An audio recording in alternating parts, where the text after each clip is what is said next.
Some of Italy's populist leaders are now backing the Yellow Vest movement.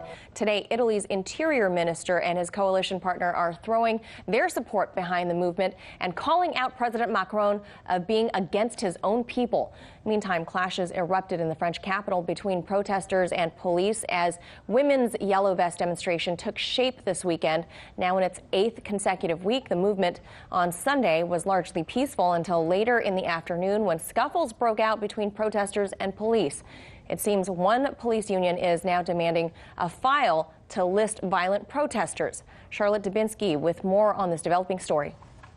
Well, essentially, this means that the police could have more rights and the ability to perhaps put what they describe as violent protesters under surveillance. It could also stop them potentially from being able to go to protests in the first place. And that's one of the calls that's coming from a police union. They've also said that they want tougher action against anybody who's found to have caused violence in protests.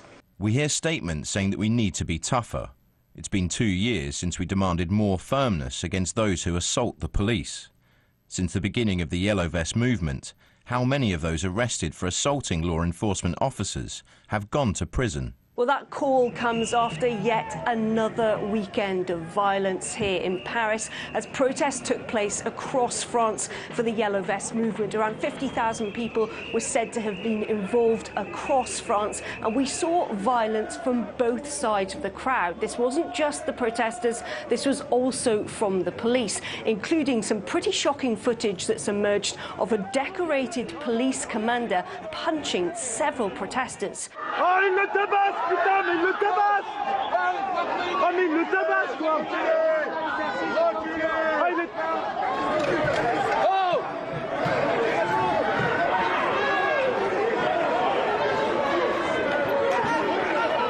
Well, one woman who's 35 years old says she was also attacked by that commanding officer, and she's now filed a complaint which is currently under investigation. Interestingly, though, there has not been any response about that particular incident caught on camera by France's Interior Minister, Christopher Castaner, who has been quick to criticise violence from the protesters, including one protester who's apparently a former champion boxer who was caught in a bout of fisticuffs with officers on a bridge here in Paris on Saturday.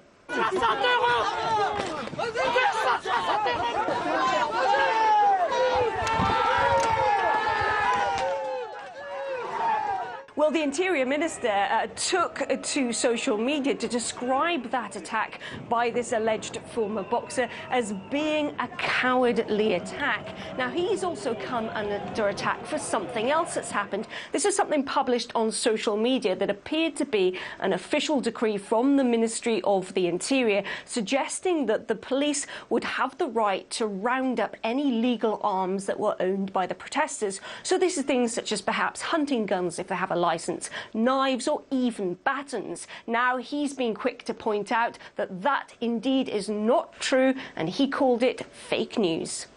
Stop fake news.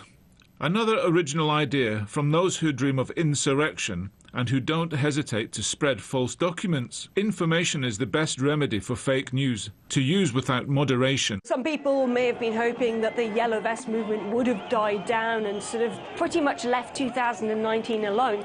It doesn't seem to be that way, and already Act 9 is planned for this forthcoming Saturday. And for more on this, we're being joined now by former UK MP George Galloway. George, weekly Yellow Vest protests, they've been met with violence. This time it was Yellow Vest women-only marches which took to the streets. They were aiming to restore a peaceful image to the movement. Your thoughts on that?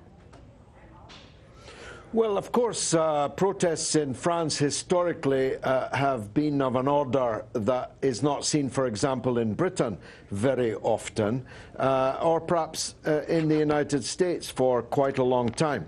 But this is a pre-revolutionary situation that is developing in France.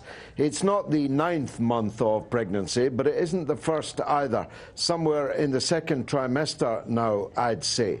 There is a big uptick in the number of people on the street, 50,000. Your correspondent said, I hear closer to 100,000, which is short of the 200,000 in earlier weeks, but 5 times the amount that were out the previous Saturday when we, I think, spoke about this. So 2019, a new lease of life, new energy in the protest movement, new brutality from the police, and for the first time, a quite successful attack on a government building, which saw the president's own spokesman having to admit that he had to sneak out of a back door to escape. They used a truck to smash through the door of a ministry in Paris. And again, there's a broadening of the kind of people involved.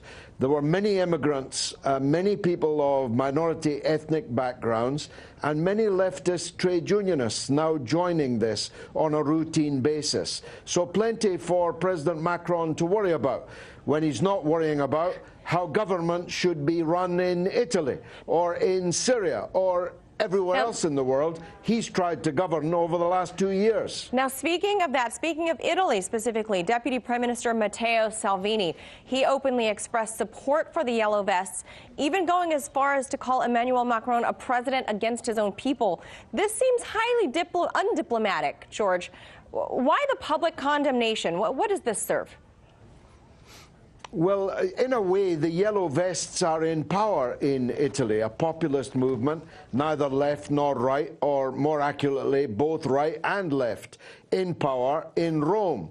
And their government is giving expression to the kind of demands that are being made on the streets of France. So it is a highly significant development. It's good that you picked up on it. It's been completely ignored in Britain. Here is one EU, NATO government condemning in the strongest possible terms the government of another EU, NATO government. Definitely trouble at mill, as we say here in this country. George, do you see this as a move to kind of quell rumblings of a potential Yellow Vest action in Italy? Well, there's kind of no need for one in Italy except in support of their government, as opposed to France, where they're trying to overthrow the president. As I mentioned to you, Saturday is a big day in London. There's a People's Assembly march, which probably won't be wearing yellow vests, but will be articulating many of the same demands. It will be very interesting indeed if we can talk next week about the scale and the vigour of that demonstration in London. More chance of the yellow vests, with or without the vests, spreading here than there is in Italy. George Galloway, as always, thank you so much for sharing your insights with us today. Hey YouTube, thanks for checking out our channel. We hope you enjoyed the video. We have tons of content for you just like this. For more of RT America's one-of-a-kind news and analysis, be sure to subscribe and never stop questioning more.